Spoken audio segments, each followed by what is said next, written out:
Hello everyone, स्वागत है आपका हमारे चैनल में। और आज हम लोग पढ़ने जा रहे हैं क्लास 10th का एक बहुत ही इंपॉर्टेंट चैप्टर जिसका नाम है केमिकल रिएक्शंस एंड इक्वेशंस। तो ये जो चैप्टर है ये हमें बताएगा कि केमिकल रिएक्शंस कैसे परफॉर्म होते हैं। तो आप जानते हैं कि जैसे हमारे डे टू डे लाइफ में बहुत से केमिकल रिएक्शंस हम परफॉर्म होते हुए देखते हैं, जैसे मिल्क का कर्ड में बदलना। उसी तरीके से ह्यूमन बॉडी में जो ब्रीदिंग प्रोसेस है या फिर रिस्पिरेशन की जो प्रोसेस है ह्यूमन बॉडी में, वो भी एक केमिकल रिएक्शंस का हिस्सा है। या तो हम बात करें ह्यूमन बॉडी में डाइजेशन हो रहा है, वहां पर भी कई केमिकल रिएक्शंस परफॉर्म हो रही। तो इसी तरीके से बहुत छोटी से बहुत बड़ी चीजों में भी लगातार केमिकल रिएक्शंस परफॉर्म होते हैं। तो चलिए देखते हैं कि ये केमिकल रिएक्शंस क्या है आगे। हेलो एवरीवन, मेरा नाम है कार्तिक कुशवाहा और आज हम लोग देखने जा रहे हैं केमिकल रिएक्शंस एंड इक्वेशंस को। तो चलिए शुरू करते हैं केमिकल रिएक्शंस के बारे में पढ़ना। तो चलिए देखते हैं कि ये केमिकल रिएक्शंस क्या है। तो उससे पहले हम लोग ये जानना चाहेंगे कि ये चेंजेस क्या होते हैं। तो यहाँ दो तरह के चेंजेस होंगे, एक होंगे फिजिकल चेंज और एक होता है केमिकल चेंज। तो फिजिकल चेंज के बारे में अगर हम बात करें तो फिजिकल चेंज क्या है और केमिकल चेंज क्या है, ये हम लोग थोड़ा सा बात करना चाहेंगे। ठीक। तो सबसे पहले फिजिकल चेंज। तो फिजिकल चेंज ऐसा चेंज जो रिवर्सिबल है, मतलब एक सब्सटेंस से दूसरे में बदल सकता है और फिर दूसरे सब्सटेंस से फिर से उसी तरह पहले सब्सटेंस में बदल सकता है। तो फिजिकल चेंज एक ऐसा चेंज है जिसमें कोई नया सब्सटेंस फॉर्म नहीं हो रहा होता है। और केमिकल चेंज क्या होता है? तो केमिकल चेंज एक ऐसा चेंज होता है जिसमें हम एक सब्सटेंस से दूसरे सब्सटेंस में बदल सकते हैं, लेकिन फिर उसको रिवर्स नहीं कर सकते, उल्टा नहीं कर सकते। फॉर एग्जाम्पल अगर हम बात करें कि मिल्क का कर्ड में बदल जाए ना, लेकिन हम कर्ड से फिर मिल्क में नहीं बदल सकते। लेकिन आइस की बात करें तो आइस से हम वाटर में बदल सकते हैं, लिक्विड वाटर जो, फिर उसके बाद हम उस वाटर से फ्रीज करके फिर से उसको किस में बदल सकते हैं? आइस में बदल सकते हैं। तो ये एक फिजिकल चेंज है, मतलब उसकी फिजिकल प्रॉपर्टीज में अंतर आ रहा है। और केमिकल चेंज में क्या होती है, उनकी केमिकल प्रॉपर्टी है पूरी की पूरी, उनकी प्रॉपर्टीज ही चेंज हो जाती है। तो केमिकल चेंज में जैसे हम बात किए तो जो नया सब्सटेंस बन रहा होता है हमेशा केमिकल चेंज में, और फिजिकल चेंज में क्या हो रहा होता है, कोई नया सब्सटेंस नहीं बन रहा होता, कुछ उसकी प्रॉपर्टीज में अंतर नहीं आ रहा होता। जैसी वो प्रॉपर्टीज पहले थी वैसे ही बाद में भी उनकी प्रॉपर्टीज रहेंगी। तो यहाँ आप केमिकल रिएक्शंस के बारे में हम लोग बात करेंगे। तो chemical reactions is the process by which two और more substance react with each other to form a new substance. Chemical reaction एक ऐसी पूरी प्रोसेस है जिसमें दो या दो से अधिक सब्सटेंस आपस में रिएक्ट करते हैं, आपस में कंबाइन करते हैं एक नया सब्सटेंस बनाने के लिए। और ये जो नया सब्सटेंस बनता है, इसकी प्रॉपर्टीज अलग होती हैं। ठीक। With having a different properties होती हैं। एग्जाम्पल के तौर पे हमने यहाँ बात किया है कि अगर हम सोडियम का रिएक्शन क्लोरीन के साथ करा रहे हैं तो हमें सोडियम क्लोराइड मिल रहा है। सोडियम हमारा कैसा होता है? रूम टेम्परेचर में ये सॉलिड का होता है और सॉलिड नेचर का होता है, मतलब सॉलिड स्टेट होता है इसका। और जो क्लोरीन की बात करें तो क्लोरीन रूम टेम्परेचर पे गैसेज स्टेट में होती है। लेकिन सोडियम क्लोराइड रूम टेम्परेचर पे हमारा सॉलिड स्टेट में होता है। सोडियम क्लोराइड वही कॉमन सॉल्ट है जो हम घर में कंज्यूम करते हैं। ठीक है। तो ये कॉमन सॉल्ट है हमारा जिसको हम घर में कंज्यूम कर रहे हैं। ठीक। तो सोडियम जो होता है, अगर हम इसकी प्रॉपर्टीज के थोड़ी बात बारे में बात करें तो सोडियम का जो मेल्टिंग पॉइंट होता है वो लो होता है और क्लोरीन का भी मेल्टिंग पॉइंट लो होता है, लेकिन सोडियम क्लोराइड का मेल्टिंग पॉइंट हाई होता है। ठीक। तो इनकी प्रॉपर्टीज में डिफरेंट आपको आया देखने में कि इनकी मेल्टिंग पॉइंट की अगर बात की तो सोडियम की लो, क्लोरीन की लो, लेकिन सोडियम क्लोराइड की हाई हो गई। तो यहाँ प्रॉपर्टीज डिफरेंट हुई। फिर अगर बात करें तो इनपे थोड़ा सा और, तो सोडियम क्लोराइड सोडियम जो होता है वो टॉक्सिक नेचर का होता है और क्लोरीन जो है ये भी टॉक्सिक नेचर का होता है। लेकिन सोडियम क्लोराइड जो होता है वो टॉक्सिक नेचर का नहीं होता, क्योंकि हम इनको कंज्यूम करते हैं, तो जाहिर सी बात है ये टॉक्सिक नेचर के तो नहीं होंगे। तो अब इसके आगे चलते हैं, हम लोग देखते हैं कि ये रिएक्टेंट्स और प्रोडक्ट क्या है। तो ये रिएक्टेंट्स एंड प्रोडक्ट्स के बारे में थोड़ा सा जानते हैं। तो the substance which take part in a chemical reactions are called reactants. ऐसे सब्सटेंस जो केमिकल रिएक्शन को इनिशिएट करते हैं, स्टार्ट करते हैं, पार्टिसिपेट करते हैं केमिकल रिएक्शंस होने में, ऐसे सब्सटेंस या ऐसे एलिमेंट्स को हम लोग रिएक्टेंट्स बोलते हैं। और रिएक्टेंट्स जो है हमारे एलएचएस साइड में मिलते हैं, मतलब एरो के एलएचएस साइड में हमें दिखाई देते हैं। ठीक। अगर हम प्रोडक्ट्स की बात करें तो प्रोडक्ट क्या है? तो जब नया सब्सटेंस जो रिएक्शन होने के बाद, परफॉर्म होने के बाद जो हमें एक नया सब्सटेंस मिल रहा होता है उसी को हम प्रोडक्ट कहते हैं। तो यहाँ पर दिख रहा होगा आपको, the new substance produced as a result of chemical reactions. Chemical reactions के रिजल्ट के तौर पे जो एक नया सब्सटेंस बन रहा होता है उसको हम लोग प्रोडक्ट बोलते हैं। प्रोडक्ट यहाँ पर जैसे हम लोग प्रीवियस एग्जांपल पे बात करें तो सोडियम और क्लोरीन जो था वो हमारा रिएक्टेंट था। सोडियम और क्लोरीन हमारा रिएक्टेंट था और जो प्रोडक्ट बना वो हमारा क्या था? Sodium chloride. सोडियम क्लोराइड हमारा एक प्रोडक्ट था। प्रोडक्ट्स जो होते हैं वो आरएचएस साइड में पाए जाते हैं, मतलब राइट हैंड साइड में होते हैं, और जो रिएक्टेंट्स होते हैं वो लेफ्ट हैंड साइड में होते हैं। तो हमें रिएक्टेंट्स और प्रोडक्ट्स के बारे में कुछ पता चला। सिंपल सी बात है कि रिएक्टेंट्स ऐसे सब्सटेंस जो रिएक्शन को इनिशिएट कर रहे हैं, रिएक्शन स्टार्ट कर रहे हैं, जो रिएक्शन में पार्टिसिपेट कर रहे हैं, उनको हम रिएक्टेंट्स बोलते हैं। प्रोडक्ट्स ऐसे सब्सटेंस जो नए कोई सब्सटेंस रिएक्शन के बाद पर बन गए, उनको हम लोग प्रोडक्ट बोलते हैं। ठीक, तो आगे देखते हैं कि आगे हमारा क्या है। तो आगे अब जाहिर सी बात है, कोई रिएक्शंस हो रही है तो हम पहचानेंगे कहाँ कि यहाँ रिएक्शंस हो रही हैं। हो सकता है सिर्फ वहाँ फिजिकल स्टेट बदल रहा हो, या फिर कुछ ऐसी चीजें हो रही हो जो फिजिकल चेंज के उस पे आ रही हो, तो कोई नया सब्सटेंस ना बन रहा हो। तो यहाँ पर हम उनको पहचानने के लिए कुछ 5 कैरेक्टरिस्टिक्स दिए, कुछ 5 इंपॉर्टेंट कैरेक्टरिस्टिक्स हैं जो हमें ये बताएंगे कि यहाँ केमिकल रिएक्शन परफॉर्म होने के चांसेस हैं। ठीक, तो सब देखिए ये 5 कैरेक्टरिस्टिक्स क्या है। तो कोई भी आपसे पूछता है कि ये कैरेक्टरिस्टिक्स क्या है, तो कैरेक्टरिस्टिक्स में आपको यही बताना होगा कि ये ऐसे कुछ हमारे वो हैं, जो ये ट्रेड्स हैं या फिर कोई कंडीशंस हैं जहाँ ये दिखाते हैं कि ये केमिकल रिएक्शंस हो रही होंगी। तो सपोज यहाँ पर देखिए, तो एवोल्यूशन ऑफ गैस, सबसे पहला क्या है कि एवोल्यूशन ऑफ गैस, कहीं से गैस का इवोल्यूशन हो रहा है, तो हो सकता है कि वहां कोई केमिकल रिएक्शन परफॉर्म हो रही होगी। ठीक, अब यहाँ पर क्या है, फॉर्मेशन ऑफ प्रिसिपिटेट। अब ये प्रिसिपिटेट क्या होता है? अच्छा, गैसेस में अगर हम पहले बात करें, तो सपोज हम कार्बन का रिएक्शन करा रहे हैं ऑक्सीजन के साथ, ऑक्सीजन के साथ किसी भी चीज का रिएक्शन कराने को हम कंबशन बोलते हैं। तो हम कार्बन का रिएक्शन ऑक्सीजन के साथ करा रहे हैं, तो वो कार्बन डाइऑक्साइड बन रहा है, और कार्बन डाइऑक्साइड इवॉल्व हो रहा है। तो यहाँ पर देखिए, ये एवोल्यूशन ऑफ गैस का एक वो है कि यहाँ गैस इवॉल्व हुई। तो कौन सी गैस इवॉल्व हो रही है? कार्बन डाइऑक्साइड इवॉल्व हो रही है। यही सेम प्रोसेस हमारी बॉडी के अंदर भी चलती है। वहां हमारा कार्बन की जगह ग्लूकोज होता है, ग्लूकोज जो है वो कंबशन करता है कार्बन डाइऑक्साइड, सॉरी, ऑक्सीजन की प्रेजेंस में, और क्या करता है, कार्बन डाइऑक्साइड का फॉर्मेशन करता है, जो इवॉल्व होती है गैस हमारी बॉडी से जो बाहर निकलती है ब्रीदिंग के टाइम पे, एक्सहेल के टाइम पे। फिर इसी तरह फॉर्मेशन ऑफ प्रिसिपिटेट है। तो प्रिसिपिटेट क्या होता है? प्रिसिपिटेट जो होता है वो, हम मान लीजिए आपका कोई लिक्विड है और रिएक्शन के बाद कोई छोटे सब्सटेंस जो है, बहुत सॉलिड स्टेट के जो सॉलिड में सब्सटेंस है, वो नीचे हमारे जो फ्लोर है उस पे, वेसल्स के फ्लोर पे सेटल डाउन हो गए, तो उनको हम प्रिसिपिटेट्स बोलते हैं। प्रिसिपिटेट को शॉर्ट फॉर्म में पीपीटी से भी डिनोट किया जाता है। अभी इसके एग्जांपल के बारे में हम लोग आगे बात करेंगे।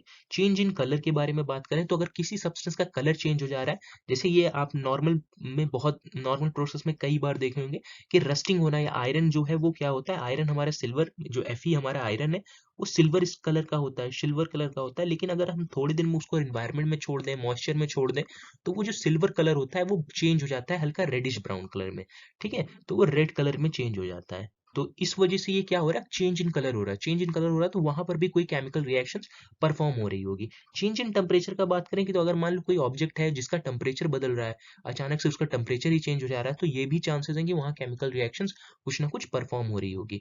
ठीक, जैसे कि अगर ये आप ध्यान देंगे, तो कैल्शियम कार्बोनेट को कभी आप वाटर में मिक्स कीजिए, तो ये प्रोसेस होती है कि वो टेम्परेचर थोड़ा सा चेंज होता है वहाँ का। ठीक, या फिर चेंज इन स्टेट की बात करें, स्टेट में चेंज हो रहा है, सॉलिड से वो लिक्विड में बदल जा रहा है, लिक्विड से गैसेस स्टेट में बदल जा रहा है, तो यहाँ पर भी मे भी चांसेस हैं कि वो केमिकल रिएक्शंस हो रही होंगी वहाँ कहीं पर।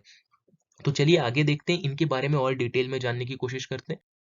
तो जैसे हमारा एवोल्यूशन ऑफ गैस हमने देखा, तो एवोल्यूशन ऑफ गैस में एक, यहाँ एग्जाम्पल के तौर पे हम लोग बात कर रहे हैं, तो हमने एक पूरा एक इमेज देख रही होगी आपको। इस इमेज में एक सेटअप है जिसमें हमने क्या किया है कि जिंक की कुछ पार्टिकल्स लिए हैं, और साथ साथ डाइल्यूट हाइड्रोक्लोरिक एसिड लिया है, मतलब Zn हमने लिया है, Zn के साथ साथ हम HCl लिए हैं।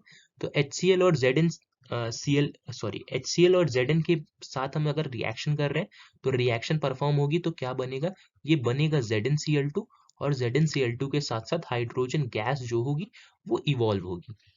तो अगर यहाँ आप देख रहे हैं कि यहाँ रिएक्शन हुआ, ये जो हमारा लिक्विड है वो लिक्विड है HCl, डाइल्यूट HCl, और ये हमारा जो नीचे छोटे छोटे पार्टिकल्स दिख रहे हैं वो जिंक है। ये जिंक जो है वो आपस में रिएक्ट कर रहे हैं, जिंक और HCl आपस में रिएक्ट करें, रिएक्ट करने के बाद ये जो बुलबुले निकल रहे हैं, ये हमारी हाइड्रोजन गैस है। ये हाइड्रोजन गैस इवॉल्व हुई, और इस ट्यूब्स के थ्रू हमने एक दूसरे कंटेनर में इसको स्टोर कर रहे हैं, और इसको हमने यहाँ पर स्टोर कर लिया, और इसका नाम है हाइड्रोजन गैस। तो ये एक हाइड्रोजन गैस है। तो आपको दिख रहा है कि यहाँ गैस का एवोल्यूशन हो रहा है। कौन सी गैस का एवोल्यूशन हो रहा है, इवॉल्व हो रही है कौन सी गैस, तो यहाँ पर इवॉल्व हुई या एवोल्यूशन हुआ गैस, हाइड्रोजन गैस का। तो चलिए आगे देखते हैं, फॉर्मेशन ऑफ प्रिसिपिटेट देखते हैं हम लोग। तो फॉर्मेशन ऑफ प्रिसिपिटेट में क्या किया गया है, हमें लेड नाइट्रेट लिया गया है। लेड नाइट्रेट क्या होता है, तो लेड नाइट्रेट होता है PbNO3 का होल ट्वाइस। तो PbNO3 का होल ट्वाइस है, और फिर उसके बाद हमसे यहाँ पर किससे रिएक्शन कराई जा रही है, सोडियम आयोडाइड से। अब ये सोडियम आयोडाइड क्या है, sorry, potassium iodide, sodium iodide नहीं, ये है हमारा पोटेशियम आयोडाइड। तो पोटेशियम आयोडाइड क्या है हमारा, तो देखते हैं इसको। तो पोटेशियम आयोडाइड को हम लोग KI बोलते हैं, KI मतलब हमारा पोटेशियम आयोडाइड होता है। तो पोटेशियम आयोडाइड का सॉल्यूशन एक कंटेनर में। अब इन दोनों कंटेनर्स को मिक्स किया गया, मतलब दोनों ट्यूब्स को, टेस्ट ट्यूब्स हैं कंटेनर के तौर पे, यहाँ टेस्ट ट्यूब्स है, इन दोनों टेस्ट ट्यूब्स को मिक्स किया गया। तो सोडियम आयोडाइड जो है वो मिक्स हुआ किसके साथ, लेड नाइट्रेट के साथ। अब जैसे ये मिक्स हुआ लेड नाइट्रेट के साथ, तो ये रिएक्शंस परफॉर्म हुई, और रिएक्शन परफॉर्म में बना क्या, ये बना सोडियम नाइट्रेट KNO3, सॉरी फिर से पोटेशियम नाइट्रेट, पोटेशियम नाइट्रेट, और साथ साथ में हमारा क्या बन गया, साथ साथ में हमारा बना PbI2, लेड आयोडाइड। तो लेड आयोडाइड बन गया यहाँ पर। तो लेड आयोडाइड जो है वो हमारा किस कलर का होगा, येलो कलर का, और यही फॉर्मेशन करेगा हमारे प्रिसिपिटेट की, यही जो है प्रिसिपिटेट बनाएगा नीचे, और हमारे टेस्ट ट्यूब के सरफेस पे ऐसे येलो कलर के प्रिसिपिटेट देखने को हमें मिलेंगे। तो यही जो होगा वो क्या होगा, lead night iodide, sorry red lead iodide जो होगा वो हमें देखने को मिलेगा। तो चलिए आगे देखते हैं। आगे कह रहा है चेंज इन कलर। तो कलर में भी कैसे चेंज होता है, तो यहाँ पर रिएक्शंस के तौर पे क्या लिया गया है हमें दिखाने के लिए, CuSO4। CuSO4 के अंदर कोई आयरन का ऑब्जेक्ट रख दिया गया है। अब ये आयरन का ऑब्जेक्ट जो है वो CuSO4 से रिएक्ट करेगा। इससे पहले CuSO4 किस कलर का था, ये ब्लू कलर का है, अभी दिख रहा है। अब जैसे ये Fe से रिएक्ट कर रहा है, मतलब आयरन से रिएक्ट कर रहा है, और Cu जो है वो Fe ऑब्जेक्ट जो हमने रिएक्शंस में रखा है उस पर जाके डिपॉजिट हो जाएगा, और ये बना लेगा जो Fe जो है रिएक्ट करेगा, और CuSO4 के जो भी पार्टिकल्स होंगे उनको SO4 से रिप्लेस करेगा और बना लेगा FeSO4। और ये जो FeSO4 होगा ये हल्का हमें ग्रीन कलर में दिखाई देगा। तो देखिए आपको कलर चेंज होता हुआ दिखाई दिया यहाँ से यहाँ पर। तो और साथ साथ में हमें Cu कॉपर जो होगा वो डिपॉजिट हो जाएगा हमारे आयरन के ऑब्जेक्ट पे। ये आयरन जो भी हमने आयरन का ऑब्जेक्ट यहाँ रखूंगा उस पे ही वो डिपॉजिट हो जाएगा। तो चलिए आगे देखते हैं इसके बाद की और क्या है हमारा। तो अब ये है केमिकल इक्वेशंस। तो केमिकल रिएक्शंस के बारे में हमने थोड़ा बहुत जाना कि क्या होती है केमिकल रिएक्शंस। अब केमिकल इक्वेशंस क्या होती हैं, जैसे हमारे चैप्टर का ही नाम था केमिकल रिएक्शंस एंड इक्वेशंस। तो रिएक्शंस के बारे में तो हमने जान लिया बेसिक, अब इक्वेशंस के बारे में जानते हैं। तो इक्वेशंस है क्या, तो इक्वेशन एक केमिकल सिंबॉलिक रिप्रेजेंटेशन है। मतलब हम अब केमिकल रिएक्शन हो तो रही है, लेकिन हम पढ़ने के लिए उसको कैसे रिप्रेजेंट करेंगे, कैसे कॉपी में दिखाएंगे कि यहाँ केमिकल रिएक्शन हुई और कौन सी केमिकल रिएक्शन हुई, तो उनको हम सिंबल के फॉर्म्स में रिप्रेजेंट करते हैं। ठीक है, जैसे मैथमेटिक्स में सिंबल होते हैं, एडिशन हम दिखाना होता है तो हम प्लस के सिंबल से दिखाते हैं, माइनस को, सब्सट्रैक्शन को माइनस सिंबल से। इसी तरीके से जब हमको केमिकल रिएक्शंस को दिखाना है तो हम उसको कुछ सिंबॉलिक रिप्रेजेंटेशन ढूंढेंगे और उस सिंबॉलिक रिप्रेजेंटेशन को करेंगे। जो रिएक्शंस को हम लोग दिखाएंगे, और ये किस उसमें दिखाएंगे, हम सिंबल्स और फॉर्मूले के फॉर्म में उसको रिप्रेजेंट करेंगे और दिखाएंगे। तो केमिकल रिएक्शंस को हम कैसे दिखाएंगे, तो केमिकल रिएक्शंस को केमिकल इक्वेशंस की तरह दिखाएंगे। और केमिकल इक्वेशंस है क्या हमारी, ये एक सिंबॉलिक रिप्रेजेंटेशन है, और ये जो केमिकल रिएक्शंस को रिप्रेजेंट करने में मदद करती है। ये किस फॉर्म में करती है, सिंबल्स के फॉर्म में या फिर फॉर्मूले के फॉर्म में। तो हम इनको वर्ड्स के फॉर्म में भी लिखे हैं, यहाँ पर ये केमिकल रिएक्शंस जो लिखी है ये वर्ड के फॉर्म में लिखी है, लेकिन हम ज्यादातर केमिकल रिएक्शंस को हम लोग लिखना पसंद करेंगे फॉर्मूलेस के फॉर्म में। तो अब जैसे मैग्नीशियम एक रिबन थी हमारी, जब हम इनको जलाए तो ये ड्रेजलिंग व्हाइट फ्लेम्स के साथ जलने स्टार्ट होती है। ठीक, तो मैग्नीशियम जो है वो हमारा Mg इसका सिंबल होता है, और Mg को हमने रिएक्ट किया O2 के साथ। O2 क्या रिप्रेजेंट कर रहा है, O2 रिप्रेजेंट कर रहा है कि ये ऑक्सीजन गैस है। ठीक, यहाँ G भी यहाँ रिप्रेजेंट कर रहा है कि ये ऑक्सीजन गैस है। अभी Sg जो यहाँ लिखे हैं इनके बारे में हम थोड़ी देर में बात करते हैं। ठीक, तो ये क्या बन जाएगा, ये हमारा सॉलिड बन जाएगा, ये सॉलिड मैग्नीशियम ऑक्साइड पाउडर में बदल जाएगा, जो कैसे नेचर का होगा, सॉलिड मतलब सॉलिड स्टेट का होगा। ठीक है, जिसको हम लोग लिखेंगे MgO, मैग्नीशियम ऑक्साइड। तो चलिए आगे देखते हैं। तो अब यहाँ पर बात हुई कि केमिकल इक्वेशंस होती कैसे, हमने जानी कि क्यों केमिकल इक्वेशंस को हम लोग लिखते हैं। अब यहाँ पर बात हुई कि केमिकल रिएक्शंस कितने टाइप की होती हैं।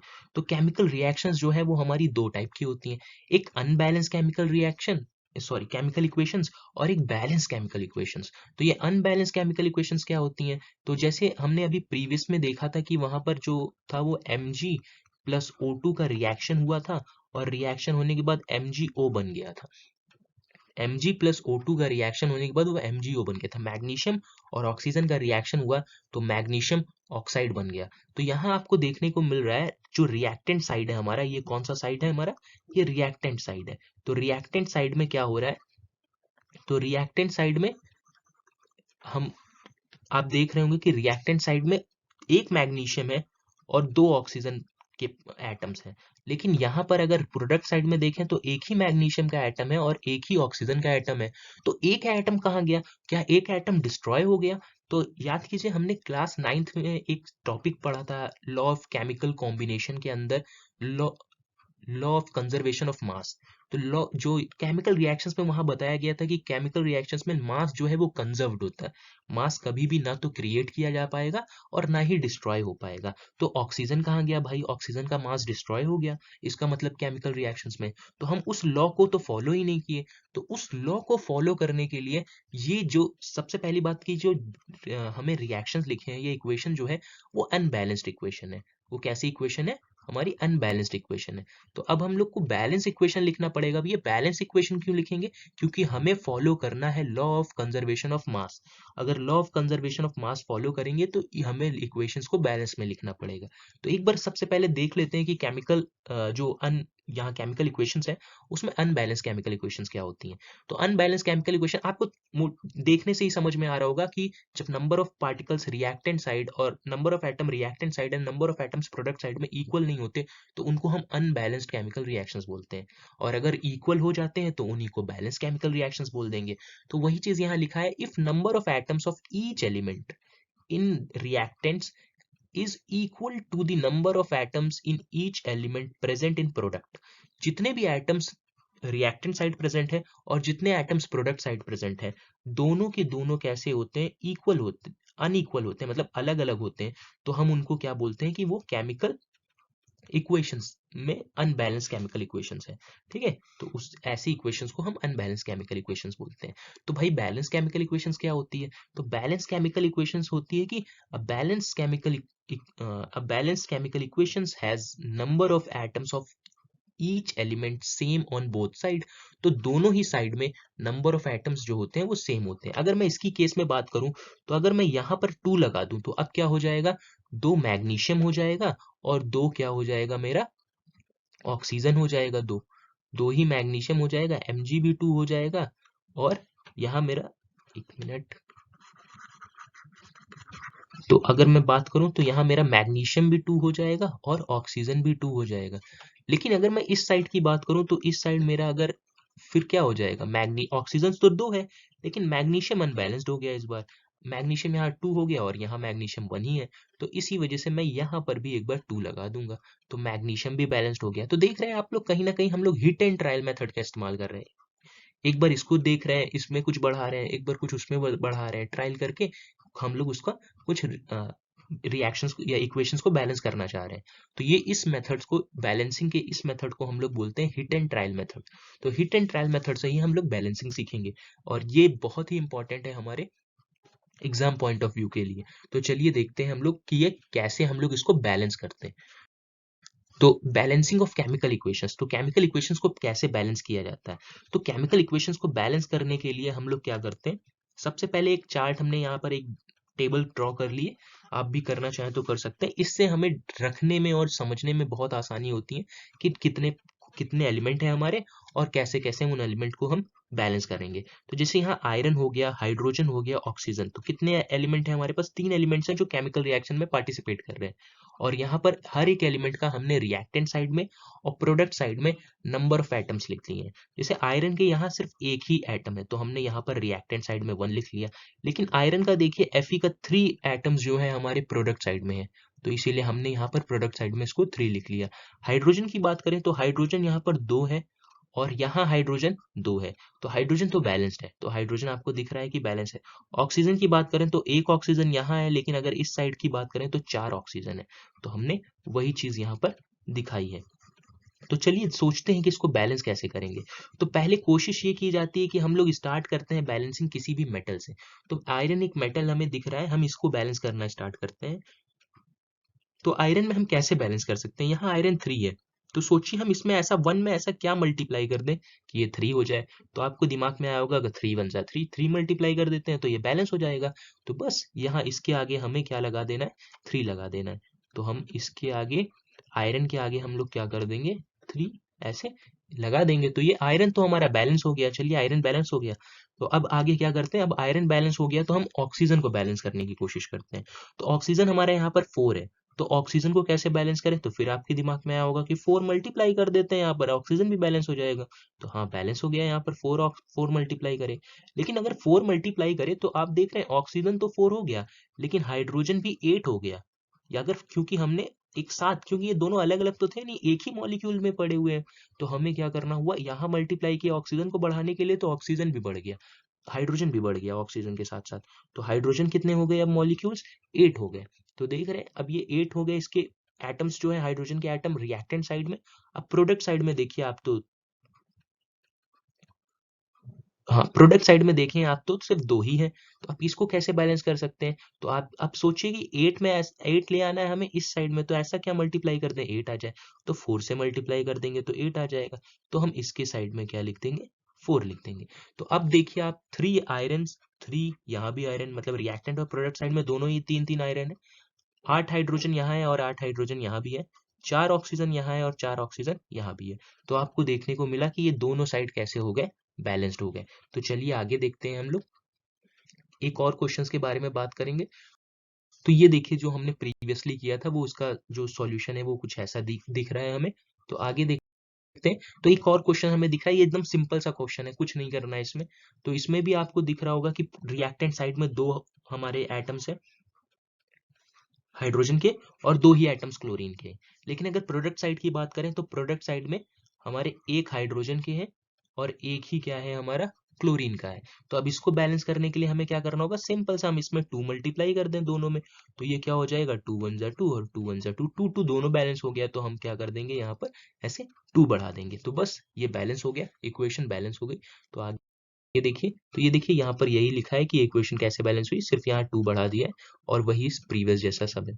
तो चलिए आगे देखते हैं। अब देखिए किसी भी इक्वेशंस को हमें अच्छे से और रिप्रेजेंट करने के लिए और इंफॉर्मेटिव बनाने के लिए कुछ और सिंबल्स इस्तेमाल करना पड़ता है किसी इक्वेशंस में। अब ये सिंबल्स क्या होंगे, तो ये सिंबल्स होंगे उनके फिजिकल स्टेट को दिखाना। तो जैसे यहाँ इसका फिजिकल स्टेट S है, इसका फिजिकल स्टेट G है, ठीक है। तो अब यहाँ पर क्या है कि हमें फिजिकल स्टेट्स को और मोर इंफॉर्मेटिव, मतलब इक्वेशन को ज्यादा केमिकल रिएक्शंस में जो इक्वेशंस बन रही हैं उनको और इंफॉर्मेटिव बनाना है और इंफॉर्मेशन देना है उस एलिमेंट्स के बारे में, उस सब्सटेंस के बारे में। तो उसके लिए हम लोग क्या करते हैं, उसके लिए हम उसका फिजिकल स्टेट दिखाते हैं। तो आपको दिख रहा है कि इसका फिजिकल स्टेट हमने सॉलिड दिखाया है, इसका गैसियस दिखाया है, इसका भी सॉलिड दिखाया है, ठीक। तो अब देखते हैं कि इसको कैसे दिखाते हैं फिजिकल स्टेट, ताकि हम यहाँ पर मेनली फिजिकल स्टेट्स हम इसलिए दिखा रहे होते हैं ताकि हम इक्वेशंस को और इंफॉर्मेटिव बना पाए। और भी चीजें हम दिखाते हैं इसके साथ साथ, जैसे हम यहाँ पर एरो पे टेम्परेचर दिखा देते हैं कि अगर ये जो टेम्परेचर नीड कर रहा है रिएक्शन परफॉर्म होने के लिए, तो कितना टेम्परेचर ले रहा है, ठीक है। तो चलिए देखते हैं। तो अब ये सिंबल्स को कैसे लिखते हैं, right the symbols of physical state of substance in chemical equation. तो केमिकल इक्वेशंस में हम फिजिकल स्टेट को कैसे लिखा जाता है, तो सबसे पहले गैसेज स्टेट है तो गैसेज स्टेट को रिप्रेजेंट करा जाएगा सिंबल G से। लिक्विड स्टेट है तो उसको रिप्रेजेंट करा जाएगा सिंबल L से। और सॉलिड स्टेट है तो उसको रिप्रेजेंट करा जाएगा सिंबल S से। और एक्वस सॉल्यूशन है तो उसको रिप्रेजेंट करा जाएगा सिंबल AQ से। अब ये एक्वस सॉल्यूशन क्या होता है, तो एक्वस सॉल्यूशन मान लीजिए कोई सब्सटेंस है और सब्सटेंस को पानी में वाटर में मिक्स कर दिया गया, जैसे मान लीजिए NaCl कॉमन सॉल्ट आपने लिया और कॉमन सॉल्ट को या NaCl को हमने मिक्स कर दिया वाटर के साथ। तो अब जो ये सॉल्यूशन बन गया हमारा, ये जो सॉल्यूशन बना है ये सॉल्यूशन हमारा कहलाएगा NaCl सॉल्यूशन, ठीक है। और इसको हम लोग किस स्टेट में, सॉलिड या लिक्विड स्टेट नहीं बोलेंगे, हम लोग बोलेंगे कि ये कैसा है, एक्वस सॉल्यूशन है, ठीक है। तो ये NaCl का हमारा एक्वस सॉल्यूशन होगा। अब इसी तरीके से हम बहुत चीज दिखाते हैं, जैसे हमें कभी रिएक्टेंट दिखाना होता है तब हम रिएक्टेंट को यहाँ दिखाते हैं, सॉरी रिएजेंट्स को, रिएक्टेंट्स नहीं, हम लोग रिएजेंट्स को यहाँ पर एरो पे दिखाते हैं कि कौन सा रिएजेंट यूज हो रहा है। अभी थोड़ी देर में रिएजेंट के बारे में हम लोग बात करेंगे। साथ साथ कुछ हमें और रिएक्शंस के बारे में इंफॉर्मेशन देनी होती है तो हम एरो पे देते हैं, जैसे टेम्परेचर के बारे में बताना होता है तब हम एरो पे टेम्परेचर लिखते हैं, ठीक है। तो ऐसे ऐसे करके कुछ और एक्स्ट्रा इन्फॉर्मेशन जो है हम उसके उस पर रिप्रेजेंट करना चाहते हैं इक्वेशंस पे, तो हम वहां पर रिप्रेजेंट करते हैं। तो चलिए आगे देखते हैं। आगे है टाइप्स ऑफ केमिकल रिएक्शंस। जो यहाँ पर एक पूरा हमने केमिकल रिएक्शंस के बारे में जाना, रिएक्शंस केमिकल इक्वेशंस के बारे में जाना कि केमिकल रिएक्शंस क्या होती हैं, इक्वेशंस क्यों लिखते हैं। अब जानते हैं कि टाइप्स ऑफ केमिकल रिएक्शंस क्या होती हैं, तो कितने तरह की केमिकल रिएक्शंस हो सकती हैं। तो देख रहे हैं यहाँ पर, तो केमिकल रिएक्शन बेसिकली क्लासिफाइड है, मेनली जो है हमारी वो 5 टाइप्स में क्लासिफाइड है। एक जो है वो हमारा कॉम्बिनेशन रिएक्शंस है, दूसरा डिकम्पोजिशन, तीसरा डिस्प्लेसमेंट और चौथा डबल डिस्प्लेसमेंट और पांचवा है रेडॉक्स रिएक्शन या फिर ऑक्सीडेशन एंड रिडक्शन रिएक्शंस भी इनको बोला जाता है। ठीक, तो आगे हम लोग बात करेंगे डिटेल में एक एक रिएक्शंस के बारे में, बहुत ही ज्यादा डिटेल में हम लोग इसके बारे में बात करने वाले हैं।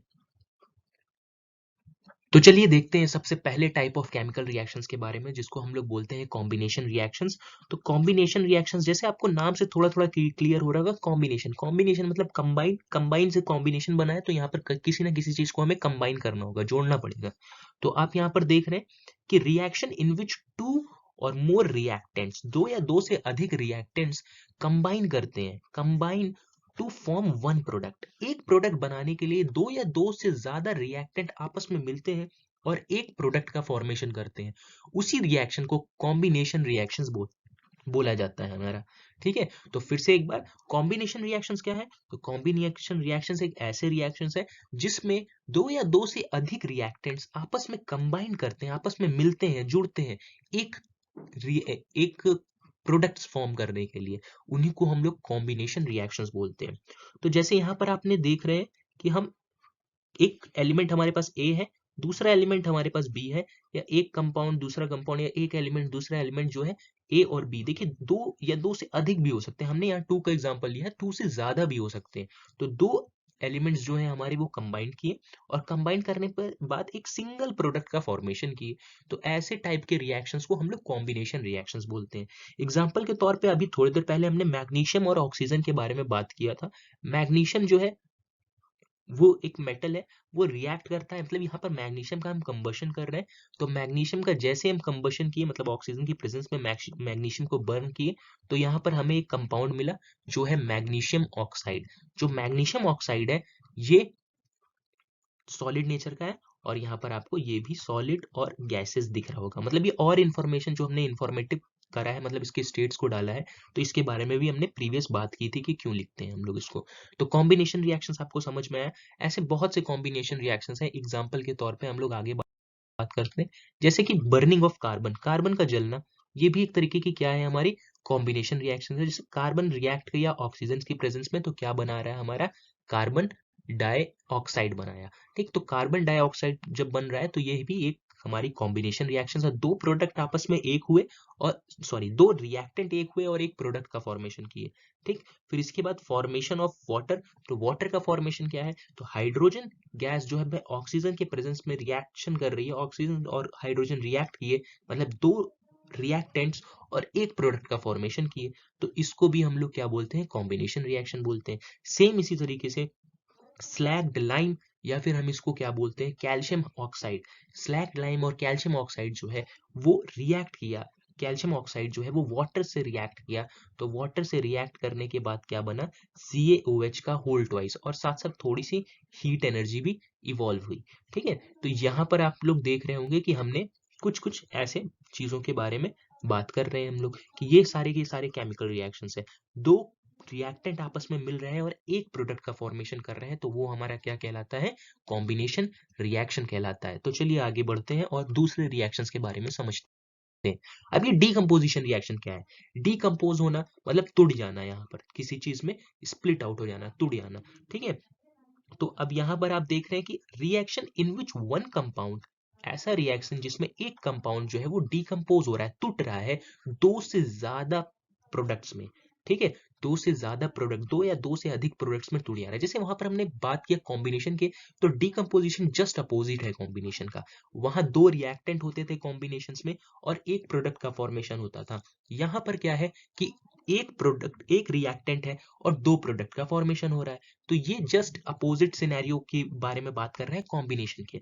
तो डीकंपोजिशन रिएक्शंस जैसे हमने यहाँ देख रहे हैं कि reaction in which one compound एक कंपाउंड जो है, मतलब एक रिएक्टेंट जो है डीकंपोजेस, डीकंपोजेस मतलब स्प्लिट हो जाना, टूट जाना। ठीक, इनटू टू और मोर कंपाउंड्स, दो या दो से ज्यादा कंपाउंड्स में टूट जाना या एलिमेंट्स में टूट जाना, उसी को हम लोग क्या बोलते हैं, डीकंपोजिशन रिएक्शंस बोलते हैं। ऐसे रिएक्शंस को डीकंपोजिशन रिएक्शंस बोलते हैं। जैसे यहाँ पर आपको दिख रहा होगा ए भी एक हमारा कंपाउंड है, वो कंपाउंड जो हो गया स्प्लिट हो गया, टूट गया, डिकम्पोज हो गया और किस में बदल गया, ए और बी में बदल गया। तो ए एलिमेंट और बी एलिमेंट ये हमारा प्रोडक्ट है, तो ए बी जो है वो टूटने के बाद ए और बी में बदला, तो ये हमारा डीकंपोजिशन रिएक्शंस है। अभी हमने बात भी करी थोड़ी देर पहले, डीकंपोजिशन रिएक्शंस ये जस्ट अपोजिट है हमारा कॉम्बिनेशन रिएक्शंस का। तो चलिए अब टाइप्स ऑफ डीकंपोजिशन रिएक्शंस के बारे में हम लोग बात करते हैं। तो टाइप्स ऑफ डीकंपोजिशन रिएक्शंस, तो यहाँ तीन टाइप की डीकंपोजिशन रिएक्शंस परफॉर्म होती है। एक थर्मल डीकंपोजिशन, एक इलेक्ट्रोलाइटिक डीकंपोजिशन, एक फोटो केमिकल डीकंपोजिशन भी बोलते हैं या फिर फोटो डीकंपोजिशन बोलते हैं इसको। तो हम लोग इसको फोटो डीकंपोजिशन बोलेंगे। तो थर्मल डीकंपोजिशन क्या है, तो थर्मल डीकंपोजिशन हीट, जब हम किसी भी कंपाउंड को हीट दें और हीट देने के बाद वो डीकंपोज हो जाए तो उसको हम लोग थर्मल डीकंपोजिशन बोलते हैं।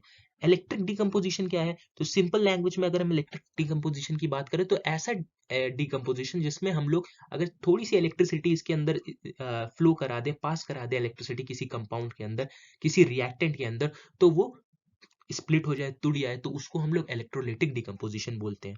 अब फोटो डिकम्पोजिशन, फोटो यहाँ पर हमारे फोटॉन्स से है, मतलब कि प्रोटॉन्स नहीं, फोटॉन से मतलब है। अब ये फोटॉन्स क्या होता है, तो फोटॉन्स जो है वो सनलाइट की वजह से होते हैं। तो ये चीज हम लोग और बाद में देखेंगे जब लाइट चैप्टर पढ़ रहे होंगे। तो फोटो फोटो यहाँ पर जो बोल रहा है फोटो डिकम्पोजिशन, मतलब यहाँ पर सनलाइट की प्रेजेंस में कोई डिकम्पोजिशन हो रही है तो उसको फोटो डिकम्पोजिशन बोला जाता है। इनके बारे में हम लोग डिटेल में स्टडी करते हैं आगे।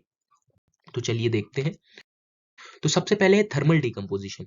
तो थर्मल डिकम्पोजिशन क्या होता है, तो reaction in which compound decomposes into simpler compounds because of heat. Heat की वजह से जो डिकम्पोजिशन हो रहा है वो सिंपलर कंपाउंड्स में, मतलब एक कॉम्प्लेक्स मॉलिक्यूल, एक बड़ा मॉलिक्यूल सिंपलर मॉलिक्यूल्स में क्या हो रहा है, टूट जा रहा है, तो उसको हम लोग क्या बोलते हैं, थर्मल डिकम्पोजिशन बोल रहे हैं। तो ऐसे डिकम्पोजिशन में हम लोग थर्मल डिकम्पोजिशन हम उसको बोलते हैं। ठीक, तो रिएक्शन, ऐसी रिएक्शन जिसमें हम लोग एक कुछ कंपाउंड को हीट कर रहे हैं, किसी कंपाउंड को, और हीट करने के बाद वो क्या हो जा रहा है, इस टूट जा रहा है, डिकम्पोज हो जा रहा है छोटे प्रोडक्ट्स में, मतलब और उनके सिंपलर प्रोडक्ट्स में टूट जा रहे हैं, तो उनको हम लोग थर्मल डिकम्पोजिशन बोलते हैं। थर्मल डिकम्पोजिशन जब भी होता है तो हम लोग ऐसे डेल्टा सिंबल बनाते हैं। अच्छा, यहीं पर हम लोग अगर थोड़ा सा बात करें तो ये इंडोथर्मिक टाइप का रिएक्शंस भी है। ठीक है, इंडोथर्मिक। अब ये इंडोथर्मिक क्या होता है, तो एक एक्सोथर्मिक और इंडोथर्मिक रिएक्शंस होते हैं। इंडोथर्मिक रिएक्शंस ऐसी रिएक्शंस होती हैं जिसमें क्या होना होता है, हमें रिएक्टेंट साइड में थोड़ी सी हीट सप्लाई करनी होती है। जैसे हम हीट देते हैं थोड़ी सी, तो वो रिएक्शन इनिशिएट करती है, स्टार्ट होती है रिएक्शन, उस रिएक्शंस को हम इंडोथर्मिक रिएक्शंस बोलते हैं। तो जैसे ये डेल्टा सिंबल आप लोग देख रहे होंगे, एरो के ऊपर हमने डेल्टा बनाया, तो ये रिप्रेजेंट करता है कि यहाँ पर थर्मल हमने हीट प्रोवाइड की है। ये जो डेल्टा सिंबल है वो हीट को रिप्रेजेंट करता है, और कैसे हीट को रिप्रेजेंट कर रहा है, थर्मल हीट को रिप्रेजेंट कर रहा है। ठीक है, अब आगे हम लोग बात करते हैं। जैसे लेड नाइट्रेट को जब भी हम हीट करेंगे तो वो डिकम्पोज होगा लेड ऑक्साइड और नाइट्रोजन डाइऑक्साइड में, और साथ साथ ऑक्सीजन गैस भी रिलीज होगा। ये एक इंपॉर्टेंट मार्क कर लीजिए, क्योंकि इससे कई बार क्वेश्चंस आए हैं या इसको रिएक्शन कंप्लीट करने के लिए भी दिया जाता है। तो PbNO3 का होल ट्वाइस, ये PbNO3 मतलब लेड नाइट्रेट को जब भी हम रिएक्शन करेंगे या जब भी हीट करेंगे, थर्मल हीट देंगे, तो थर्मल हीट देने पे क्या होगा, ये PbO में टूट जाएगा लेड ऑक्साइड, और लेड ऑक्साइड के साथ साथ ये क्या होगा, इसके साथ साथ ये बनेगा नाइट्रोजन डाइऑक्साइड और ऑक्सीजन गैस को रिलीज करेगा। तो यहाँ पर हमने ये चीज देखा कि लेड नाइट्रेट को जब हीट करेंगे तो कैसे वो डिकम्पोज होगा। ठीक, आगे चलते हैं और टाइप्स के बारे में पढ़ते हैं डिकम्पोजिशन के। तो अगला टाइप है इलेक्ट्रोलाइटिक डिकम्पोजिशन रिएक्शंस। तो इलेक्ट्रोलाइटिक डिकम्पोजिशन रिएक्शंस क्या है, तो reactions in which compound decomposes into simpler compound. फिर से वही बात कि जो कंपाउंड है वो सिंपलर, मतलब छोटे कंपाउंड्स, मतलब टूट के स्प्लिट हो जाएगा। जो कॉम्प्लेक्स मॉलिक्यूल था वो एक छोटे मॉलिक्यूल्स में, सिंपलर मॉलिक्यूल्स में टूटने लगेगा।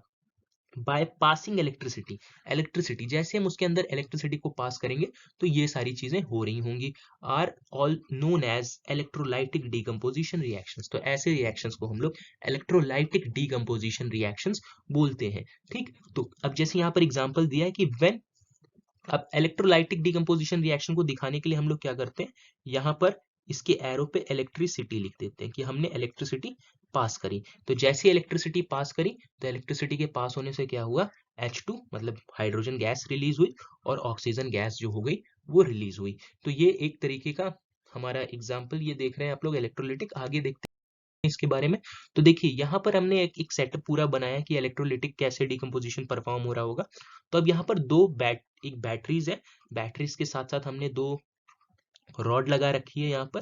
और ये जो रॉड है, एक रॉड एनोड है, एनोड कौन सी, पॉजिटिव वाली एनोड है, और नेगेटिव वाली रॉड जो है वो कैथोड है। अब इनका नाम ऐसा क्यों रखा जाता है एनोड और कैथोड, तो एनोड नाम इसलिए रखा जाता है क्योंकि ये जो पॉजिटिव है, और आपने आयंस के बारे में पढ़ा होगा, तो आयंस दो तरह के होते थे, कौन कौन से, एनायन और कैटायंस।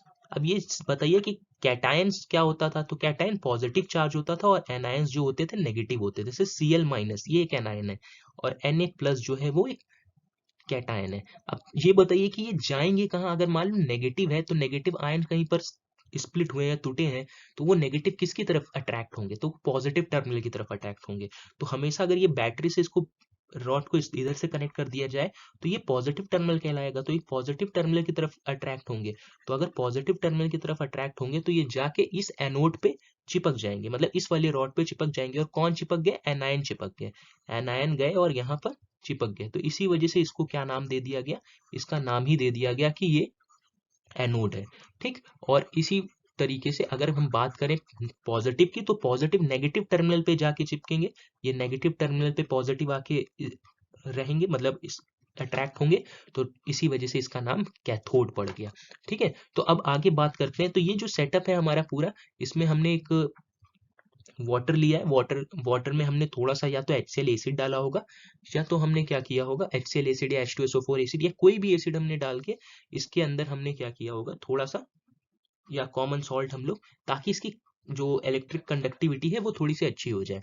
तो इसको जैसे हमने ये किया होगा, तो सबसे पहला काम होगा, ये हाइड्रोजन जो है, ये जो हाइड्रोजन H2O है, ये किस में स्प्लिट हुआ होगा, ये H प्लस में और O माइनस में स्प्लिट हुआ होगा जैसे हमने इलेक्ट्रिसिटी पास करी। तो ये जो S प्लस है, H प्लस ये क्यों बना, क्योंकि यहाँ इलेक्ट्रॉन की इसको कमी है, मतलब इलेक्ट्रॉन नहीं है इसके पास, इसलिए ये H प्लस बन गया है।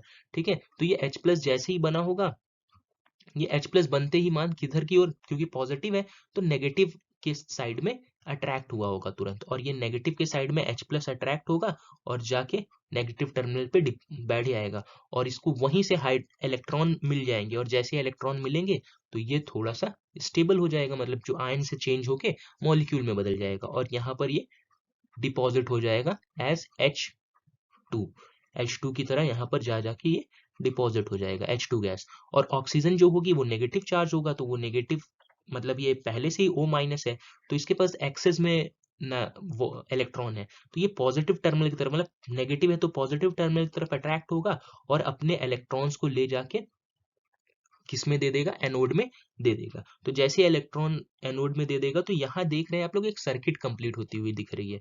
ठीक, यहाँ से ये इलेक्ट्रॉन ले रहा है और यहाँ से ये इलेक्ट्रॉन दे रहा है, तो इसी तरीके से सर्किट कंप्लीट होने की वजह से जो चेंज होने जो हमारा ये पूरा सर्किट कंप्लीट हो जाएगी, तो इसी वजह से क्या हो रहा होगा, यहाँ पर O2 गैस, जैसे ही ऑक्सीजन उसको दे रहा होगा तो यहाँ पर O2 बन जा रहा होगा, मतलब ऑक्सीजन गैस का फॉर्मेशन हो जा रहा होगा। ठीक, इसको हम लोग और डिटेल में आगे पढ़ेंगे कि कैसे इलेक्ट्रोलिटिक होता है, परफॉर्म होता है। यहाँ हो क्या रहा होगा, मैं मोटा मोटा वो चीज आपको बताना चाह रहा था कि ऑक्सीजन जो है वो जा रहा होगा एनोड पे, और कैथोड पे कौन जा रहा होगा, हाइड्रोजन गैस। ठीक, तो हाइड्रोजन गैस कैथोड पे फॉर्म हो रही होगी, और एनोड पे क्या फॉर्म हो रहा होगा, हमारा ऑक्सीजन गैस फॉर्म हो रही होगी। तो ये इलेक्ट्रोलिटिक रिएक्शन है, डिकम्पोजिशन है। आगे देखते हैं। अब आगे है हमारा फोटो डिकम्पोजिशन। तो फोटो डिकम्पोजिशन कैसे होता है, तो reaction in which a compound decompose because of the sunlight, sunlight की वजह से, अगर कभी सनलाइट की वजह से डिकम्पोजिशन हो रहा है तो इसीलिए इसके ऊपर हम लोग एरो पे H न्यू लिख देते हैं। तो H न्यू क्या दिखाता है, कहीं ना कहीं ये सनलाइट की प्रेजेंस में हो रहा है, मतलब सनलाइट कहीं ना कहीं यहाँ पर इन्वॉल्व है इसको परफॉर्म करने के लिए। यहाँ आप ये देख रहे हैं, ये हाइड्रोजन पेरोक्साइड है, तो हाइड्रोजन पेरोक्साइड को जैसे ही सनलाइट की प्रेजेंस में रखेंगे तो वो वाटर में कन्वर्ट हो जाएगा और साथ साथ ऑक्सीजन गैस भी रिलीज होगी। तो ये जो रिएक्शन है वो रिएक्शन कहलाती है फोटो डिकम्पोजिशन रिएक्शन, जब सनलाइट की प्रेजेंस में हम डिकम्पोजिशन परफॉर्म करते हैं। तो थोड़े और एग्जांपल इसके, जैसे ये एग्जांपल एक अगर देखा जाए तो कह रहा है सिल्वर क्लोराइड जो है उसको हम सनलाइट में पुट कर देंगे, मतलब रख देंगे, तो वो डिकम्पोज हो जाएगी सिल्वर मेटल में और क्लोरीन गैस में। तो सिल्वर क्लोराइड जो है AgCl, AgCl को जैसे हम HNu, मतलब कि हम सनलाइट की प्रेजेंस में रख देंगे, तो सनलाइट की प्रेजेंस में जैसे रखेंगे तो ये किसमें बदल जाएगा हमारा Hg, Ag, सॉरी Hg नहीं, Ag में मतलब सिल्वर में, और Cl2 मतलब क्लोरीन गैस में बदल जाएगा। तो और आगे चलते हैं और अगले टाइप्स ऑफ रिएक्शंस के बारे में बात करते हैं। तो चलिए हम लोग नेक्स्ट रिएक्शंस के बारे में देखते हैं, जो है हमारे डिस्प्लेसमेंट रिएक्शंस। अब ये डिस्प्लेसमेंट रिएक्शंस क्या है?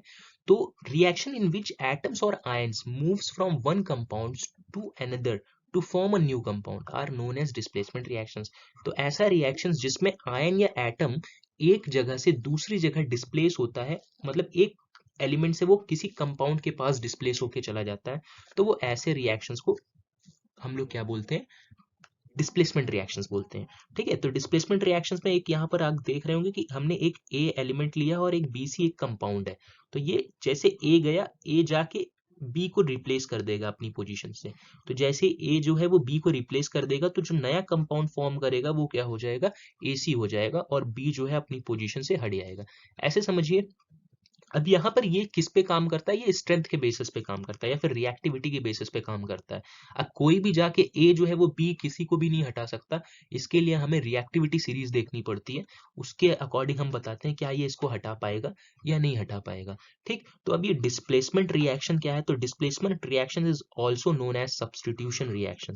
डिस्प्लेसमेंट रिएक्शन को हम लोग क्या बोलते हैं? सब्सटीट्यूशन रिएक्शन भी बोलते हैं। आपको दिख भी रहा होगा, कोई एक जाके उसकी पोजीशन पे सब्स्टिट्यूट हो जा रहा है, मतलब उसको हटा दे रहा है, उसकी जगह ले ले रहा है। तो उसी को, इसी वजह से इसको सब्स्टिट्यूशन रिएक्शन भी बोलते हैं, या सिंगल डिस्प्लेसमेंट रिएक्शंस भी बोलते हैं। ऐसा क्यों बोल रहे हैं? क्योंकि एक ही जो है वो अपनी जगह से हट रहा है। ठीक, एक ही जो है अपनी पोजीशन को चेंज कर रहा है। ठीक, जैसे कि ए गया और बी की जगह पे बैठ गया, तो सिर्फ एक ही जो सिस्टम है, मतलब एक सिंगल ही एलिमेंट जो है वो अपनी पोजीशन को, एक सिंगल सब्सटेंस अपनी पोजीशन को बदल रहा है। इसी वजह से इसको सिंगल डिस्प्लेसमेंट रिएक्शन भी बोलते हैं।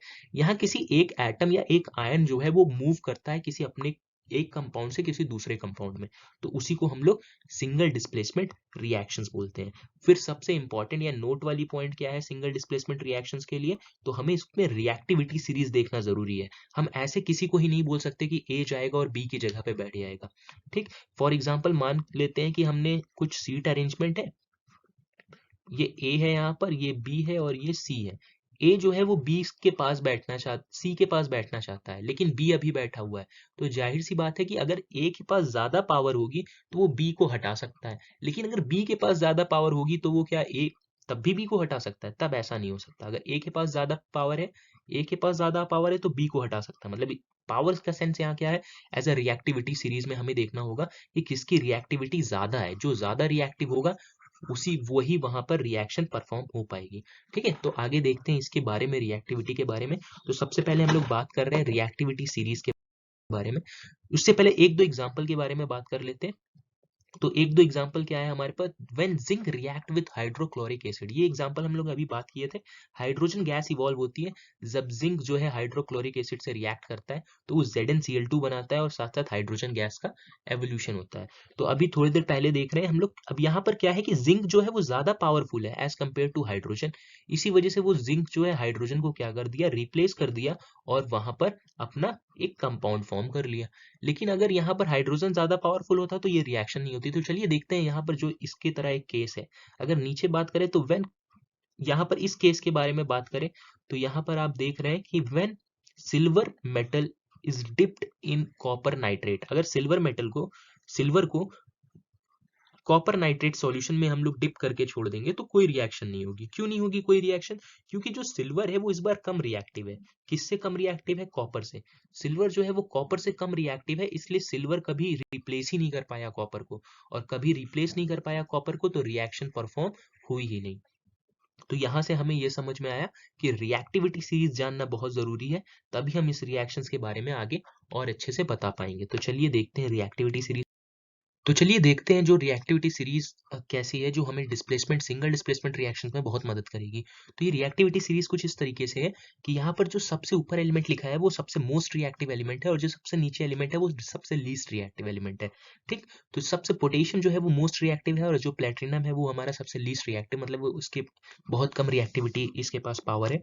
ठीक है, तो इसको याद करने के बहुत से अलग अलग तरीके होते हैं, तो आपको बहुत जगह पे मिल जाएंगे। तो जैसे मेरा एक तरीका है इसको याद करने का, जैसे के से हम क्या कह सकते हैं कि कालू, कालू एक हमारा जो यहाँ पर मेन कैरेक्टर है वो कालू है।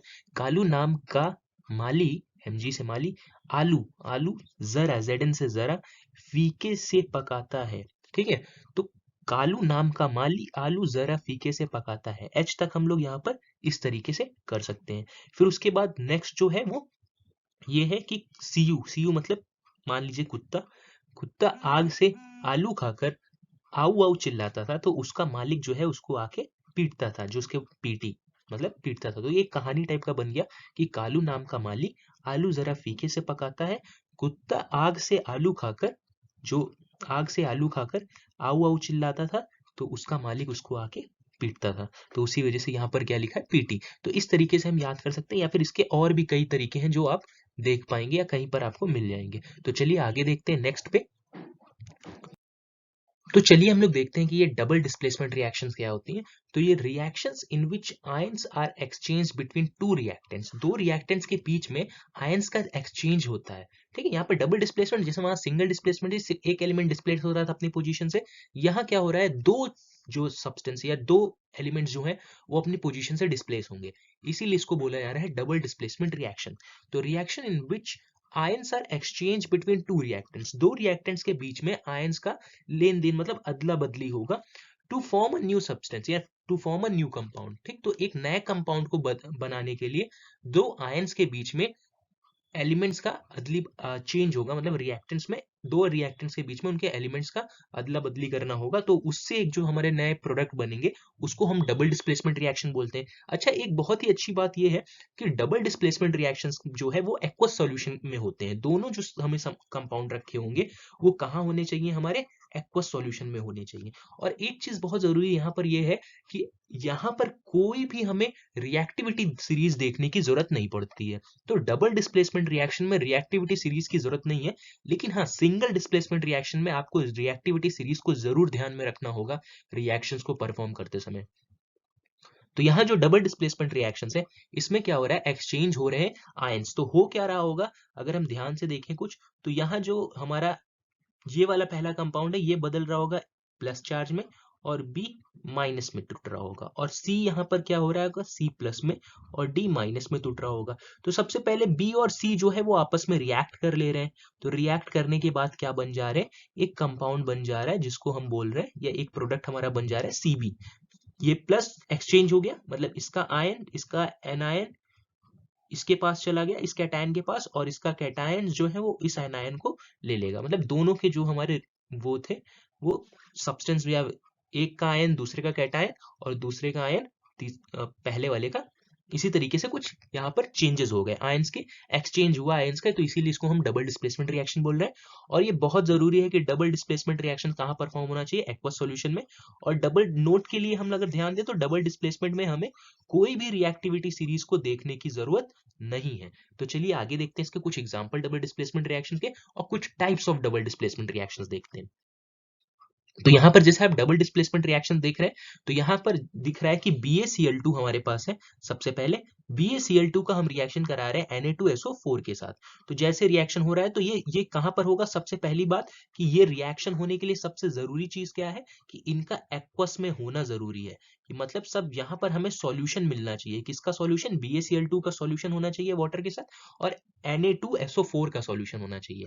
तो ये बात को आप ध्यान में रखिएगा कि यहाँ एक्वस सॉल्यूशन में ये चीज परफॉर्म होनी चाहिए। तो अच्छा, ये टूटेगा कैसे, तो ये स्प्लिट होगा सबसे पहले Ba डबल प्लस में, और ये कैसे होगा, Cl माइनस में। और ये स्प्लिट कैसे होगा, ये कैसे टूटेगा, तो ये टूटेगा Na प्लस, मतलब आयन बनेगा, और यहाँ क्या होगा, SO4 डबल माइनस होगा। तो Na और Cl जो अब आपस में रिएक्ट करेगा तो ये क्या बना लेगा, NaCl बना लेगा, और Ba और SO4 आपस में जाके मिल जाएंगे। अब आयन का एक्सचेंज हो गया तो ये BaSO4 4 में बदल जाएंगे। तो इस तरीके से हमारा डबल डिस्प्लेसमेंट रिएक्शन परफॉर्म होता है। तो यहाँ दो चीज देखनी होती है। सबसे पहली जो हमारी जरूरी चीज है वो यहाँ एक्वस सॉल्यूशन होना चाहिए। दूसरी जरूरी चीज है कि यहाँ रिएक्टिविटी सीरीज से कोई मतलब नहीं है, हमें रिएक्टिविटी सीरीज यहाँ पर हमें देखनी नहीं होती है। हमें सिंगल डिस्प्लेसमेंट रिएक्शन में रिएक्टिविटी से देखनी होती है, लेकिन डबल डिस्प्लेसमेंट में रिएक्टिविटी सीरीज नहीं देखनी होती। तो चलिए आगे चलते हैं और types of double displacement reaction पे बात करते हैं। तो यहाँ types of double displacement reactions जो होते हैं वो हमारे दो टाइप्स के डबल डिस्प्लेसमेंट रिएक्शंस होते हैं। एक होता है हमारा प्रिसिपिटेशन रिएक्शंस और एक होता है न्यूट्रलाइजेशन रिएक्शंस। अब ये प्रिसिपिटेट रिएक्शंस क्या होते हैं? तो ये डबल डिस्प्लेसमेंट रिएक्शन है एक टाइप का, जिसमें प्रिसिपिटेट फॉर्म होता है। जिसमें क्या फॉर्म होता है? प्रिसिपिटेट बन रहा होता है। डबल डिस्प्लेसमेंट टाइप का रिएक्शन है, लेकिन यहाँ जो फॉर्मेशन है वो पीपीटी का फॉर्मेशन होगा। मतलब जो सब्सटेंस के नीचे जो होगा सरफेस पे सॉलिड हमें पार्टिकल्स दिखाई देंगे, तो उसको हम लोग प्रिसिपिटेट बोलेंगे। तो ये हमने बात की थी पहले। तो प्रिसिपिटेट का फॉर्मेशन ये डबल डिस्प्लेसमेंट टाइप का रिएक्शन है, इसी को प्रिसिपिटेशन रिएक्शंस बोलते हैं। तो double displacement reaction in which precipitate is form, ऐसा रिएक्शन जिसमें क्या हो रहा हो? प्रिसिपिटेट बन रहा हो, तो उस टाइप के रिएक्शन को हम प्रिसिपिटेशन रिएक्शंस बोलते हैं। न्यूट्रलाइजेशन रिएक्शंस क्या है? तो न्यूट्रलाइजेशन रिएक्शंस ऐसा रिएक्शंस है जिसमें एसिड जो है वो बेस के साथ रिएक्ट कर रहा है। एसिड बेस के साथ रिएक्ट कर रहा है और एक सॉल्ट का फॉर्मेशन कर रहा है और साथ साथ वाटर का फॉर्मेशन कर रहा है। तो ऐसे रिएक्शंस को हम लोग न्यूट्रलाइजेशन रिएक्शंस बोलते हैं। ठीक है, तो यहाँ पर हमें दो टाइप्स के रिएक्शंस देखने को मिले, प्रिसिपिटेशन रिएक्शंस और न्यूट्रलाइजेशन रिएक्शंस। आगे जो है वो हमारे डबल डिस्प्लेसमेंट रिएक्शंस में प्रिसिपिटेशन वाले में एक एग्जांपल दिख रहा होगा। हमने ये एग्जांपल के बारे में बात किया था अभी थोड़ी देर पहले। इसमें जो BaSO4 है वो एक एज अ प्रिसिपिटेट वर्क करेगा, यहाँ पर पीपीटी बना लेगा BaSO4 नीचे की ओर। ठीक है, और ये प्रिसिपिटेट किस कलर में होगा? व्हाइट प्रिसिपिटेट होगा। ठीक है, तो व्हाइट प्रिसिपिटेट होगा। तो इसका कलर भी हम लोग को कभी कभी पूछ लेता है, तो हमें ये थोड़ा सा याद रखना होगा कि प्रिसिपिटेट का कलर क्या होगा। या फिर अभी थोड़ी देर पहले हम लोग ने बात करी थी किसकी? लेड नाइट्रेट के साथ हम लोग रिएक्शन किए थे। किसका रिएक्शन किए थे? KI का, पोटेशियम आयोडाइड का। तो हमें क्या मिला था? हमें मिला था पोटेशियम। सबसे पहले मिला था हमें PbI2 मतलब लेड आयोडाइड, और साथ साथ में मिला था NO सॉरी साथ में हमें मिला था KNO3।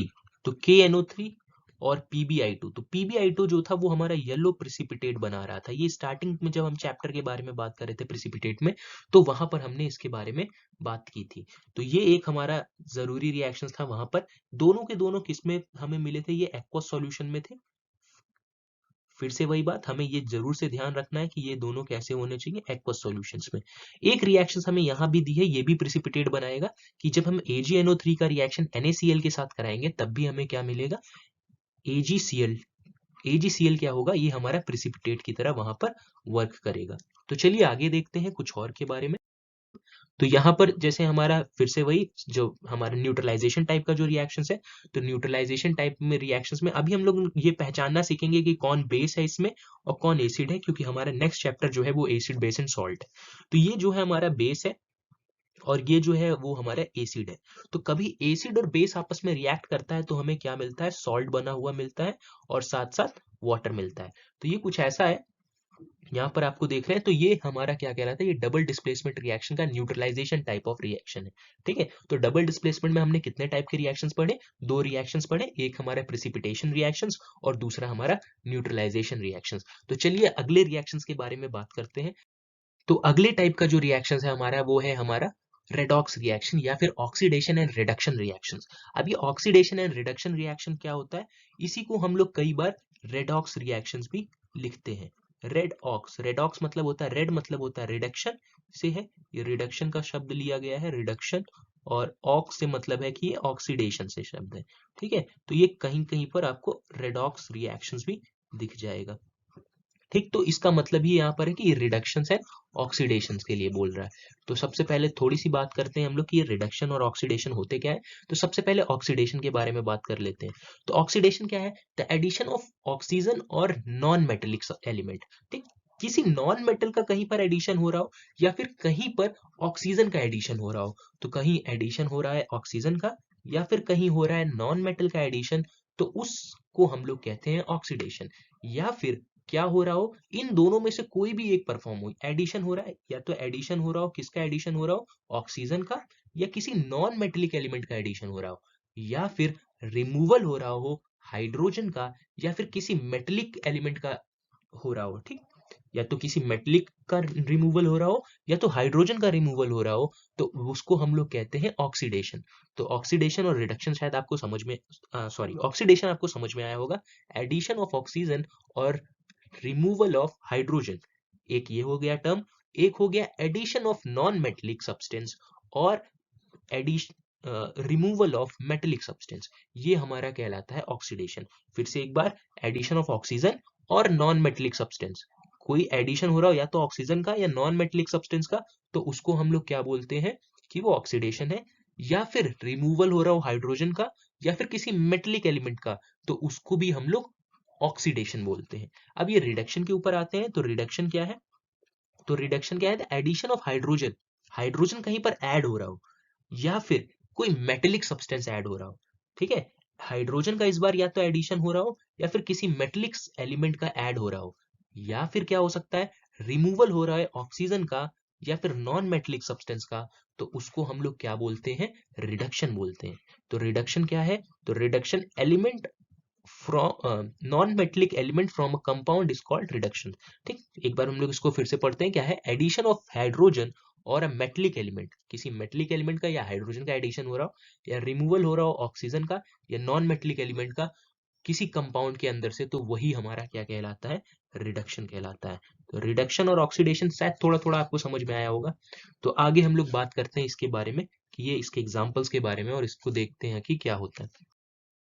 तो यहाँ एग्जाम्पल के तौर पे अगर हम बात कर रहे हैं, तो अच्छा कॉपर को देख रहे हैं, तो कॉपर में क्या हो रहा है, कॉपर में पहले क्या, अब देखिए, एडिशन हुआ क्या ऑक्सीजन का, पहले कॉपर में कुछ नहीं था, लेकिन अब क्या हो रहा है, कॉपर में एडिशन हो गया।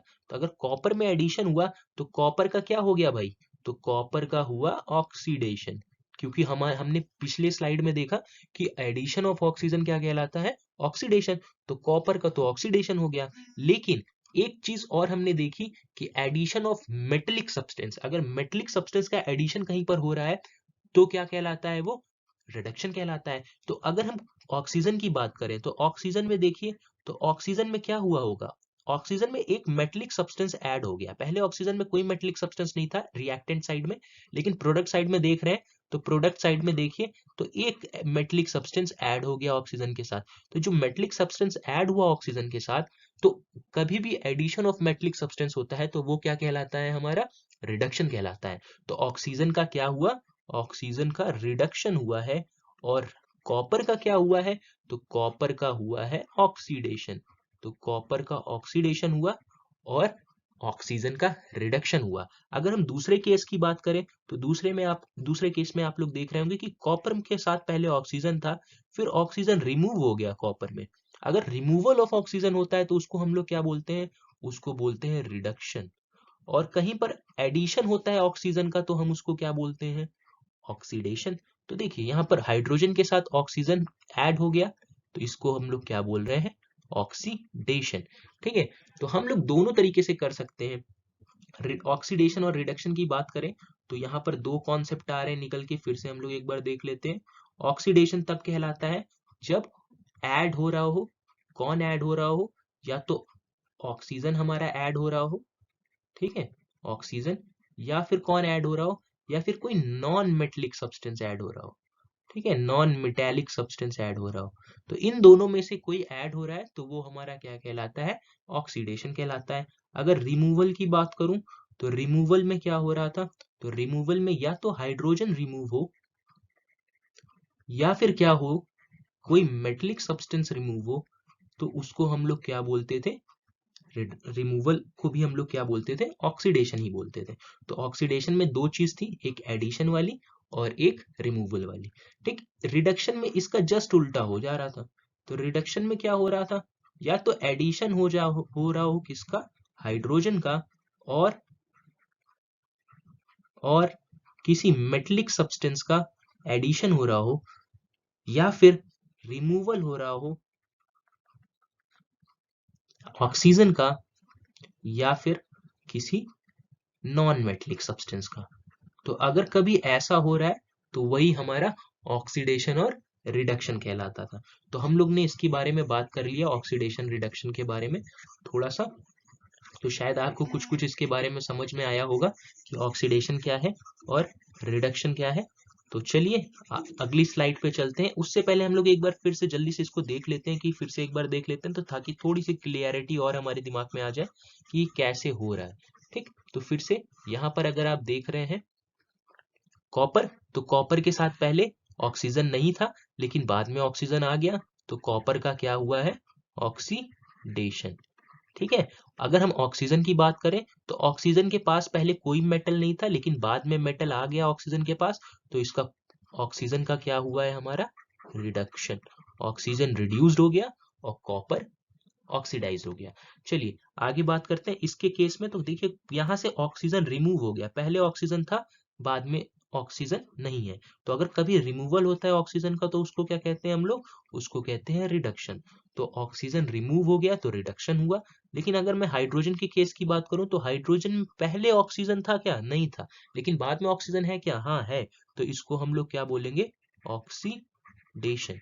तो यहाँ हाइड्रोजन के साथ ऑक्सीडेशन हो रहा है और कॉपर के साथ रिडक्शन हो रहा है। तो चलिए आगे बढ़ते हैं और नेक्स्ट स्लाइड पे चलते हैं और देखते हैं कि क्या है। तो अगली स्लाइड है हमारी oxidation, oxidising agent and reducing agent के बारे में। ये भी ऑक्सीडेशन और रिडक्शन का ही एक टॉपिक है। ऑक्सीडाइजिंग एजेंट क्या होता है या रिड्यूसिंग एजेंट क्या होता है। तो देखिए इंपॉर्टेंट टॉपिक है ये भी, इससे भी क्वेश्चन कई बार पूछे गए हैं। तो अब क्या है कि compound which can add oxygen और ए नॉन मेटेलिक कंपाउंड। ठीक है, ऐसे कंपाउंड जो ऐड करते हैं ऑक्सीजन या फिर किसी नॉन मेटेलिक कंपाउंड को और रिमूव करते हैं हाइड्रोजन या फिर मेटेलिक कंपाउंड्स को, उनको ऑक्सीडाइजिंग एजेंट बोलते हैं। ठीक है, जैसे कि अगर मैं बात करूं तो CuO किसके साथ रिएक्शन कर रहा था, H2 के साथ, तो क्या बन रहा था हमारा Cu प्लस H2O। तो यहां पर अगर हम बात करें तो क्या बोल रहा है, कंपाउंड विच ऐड ऑक्सीजन, ऐसे कंपाउंड जो ऑक्सीजन ऐड करते हैं। तो ऐसे कंपाउंड जो ऑक्सीजन ऐड करते हैं या फिर कोई नॉन मेटेलिक सब्सटेंस को कहीं ऐड करते हैं, या फिर ऐसे कंपाउंड जो कहीं से हाइड्रोजन रिमूव करते हैं या फिर मेटेलिक सब्सटेंस को रिमूव करते हैं। ठीक है, तो उसको ही हम लोग क्या बोलते हैं, ऑक्सीडाइजिंग एजेंट बोलते हैं। इनफैक्ट ये समझिए कि ऐसे सब्सटेंस जिनका रिडक्शन हो रहा हो उन्हीं को ऑक्सीडाइजिंग एजेंट बोला जाता है। तो अगर आपने प्रीवियस केस में देखा था तो ये इसी का तो रिडक्शन हुआ था, तो इसी को इस बार क्या बोला जा रहा है, ऑक्सीडाइजिंग एजेंट। ऑक्सीडाइजिंग एजेंट बोल दे रहे हैं। ठीक है, तो ऑक्सीडाइजिंग एजेंट जिसका रिडक्शन हो रहा है वही ऑक्सीडाइजिंग एजेंट हो जाता है। अब यहाँ पर क्या हो रहा है, यहाँ अगर आप देख रहे हैं तो कॉपर दरअसल मदद कर रहा है हाइड्रोजन की ऑक्सीजन ऐड करने में। तो अगर कभी किसी में ऑक्सीजन ऐड हो जा रहा है तो उसको हम लोग क्या बोलते हैं, ऑक्सीडाइजिंग एजेंट। क्योंकि कॉपर अगर छोड़ा तभी तो हाइड्रोजन ऐड हुआ, हाइड्रोजन में ऑक्सीजन ऐड हुआ, तो इसीलिए वो ऑक्सीडाइजिंग एजेंट हो रहा है वहां पर। ठीक है, अब रिड्यूसिंग एजेंट क्या हो रहा है, जिसका रिडक्शन हो रहा है, तो सॉरी जिसका ऑक्सीडेशन हो रहा है। अगर जिसका ऑक्सीडेशन हो रहा है उसको हम लोग क्या बोलते हैं, उसको बोलते हैं हम लोग रिड्यूसिंग एजेंट। तो हाइड्रोजन का देखिए ऑक्सीडेशन हुआ है, तो इसीलिए हाइड्रोजन को क्या बोला जा रहा है, रिड्यूसिंग एजेंट। कंपाउंड और elements which can cause reductions are called reducing agent. जो रिडक्शन कराने में मदद करते हैं उन्हीं को रिड्यूसिंग एजेंट बोल रहा है। अब ऑक्सीजन छोड़ क्यों पाया ऑक्सीजन को, सॉरी कॉपर ऑक्सीजन को छोड़ क्यों पाया, क्योंकि हाइड्रोजन वहां से लेके उसको चला गया। इसलिए ये एक तरीके की एजेंट की तरह वर्क कर रहा है, इसलिए इसको रिड्यूसिंग एजेंट, ये रिडक्शन करने में मदद कर रहा है हाइड्रोजन, इस वजह से इसको रिड्यूसिंग एजेंट बोला जा रहा है। तो यहाँ पर हमारे पास ये कुछ चीजें थी जिसको हमने थोड़ा सा देखा कि रिड्यूसिंग एजेंट क्या होता है और ऑक्सीडाइजिंग एजेंट क्या होता है। सिंपली आप समझिए जिस भी कंपाउंड का रिडक्शन हो रहा है वो हमारा ऑक्सीडाइजिंग एजेंट है, और जिस कंपाउंड का ऑक्सीडेशन हो रहा है वो हमारा रिड्यूसिंग एजेंट है। तो चलिए आगे चलते हैं और नेक्स्ट उस स्लाइड पे देखते हैं। तो चलिए कुछ हम लोग डे टू डे लाइफ में जो हमारे रिडक्शन और ऑक्सीडेशन परफॉर्म होता है उसके बारे में कुछ देख रहे हैं। जैसे यहाँ पर आपको दिख रहा होगा कि रिस्पिरेशन हमारे जो डे टू डे लाइफ में परफॉर्म हो रहा है उसमें एक जो रिस्पिरेशन हो रही है, तो respiration is an oxidation reaction in which food is oxidise to produce energy. ये आप जानते हैं कि हम लोग ऑक्सीजन इनहेल कर रहे हैं, तो ऑक्सीजन इनहेल करते हैं तो वो ऑक्सीजन बॉडी के अंदर जाती है, बॉडी में सेल में जाती है, सेल में क्या होता है कि ऑक्सीडेशन होता है हमारे ग्लूकोज मॉलिक्यूल के साथ, तब जाके हमारी एनर्जी जो होती है वो प्रोड्यूस होती है।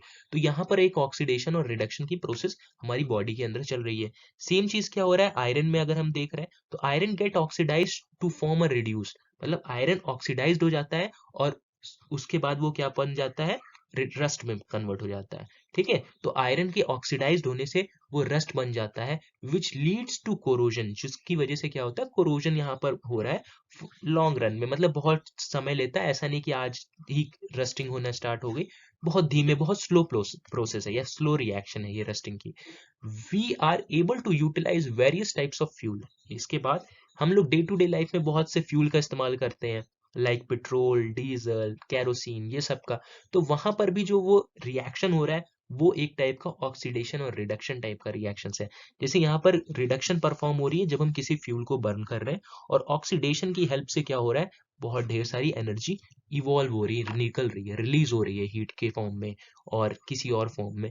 तो इस तरीके से हम लोग रिडक्शन और ऑक्सीडेशन को अपने डे टू डे लाइफ में देखते हैं। और ऐसे बहुत से एग्जाम्पल हैं जो आपको आसपास में रिडक्शन ऑफ ऑक्सीडेशन के लिए मिल जाएंगे। तो बस यहीं तक था हमारा आज का ये जो चैप्टर था, हमने लगभग और सारे टॉपिक्स को कवर कर लिया है। कुछ टॉपिक्स को छोड़ के, जैसे रेंसिडिटी को छोड़ के और शायद कोरोजन को छोड़ के, उसको हम नेक्स्ट उसमें देख लेंगे कि यहाँ पर क्योंकि कोरोजन हमारा आगे मिलेगा तो हम लोग उसको भी, कोरोजन को नेक्स्ट उसमें देखेंगे। तो अब अगर आपको कोई भी क्वेश्चन है, कुछ भी आपको डाउट है, तो आप हमें कमेंट सेक्शन में बता सकते हैं, या तो क्या कर सकते हैं, हमारा टेलीग्राम चैनल ज्वाइन कर सकते हैं पायरेट जूनियर्स के नाम से, तो इसको जरूर ज्वाइन करें। तो बस बहुत बहुत धन्यवाद आपका पूरे वीडियो को देखने के लिए। आज के लिए बस इतना ही। Thank you.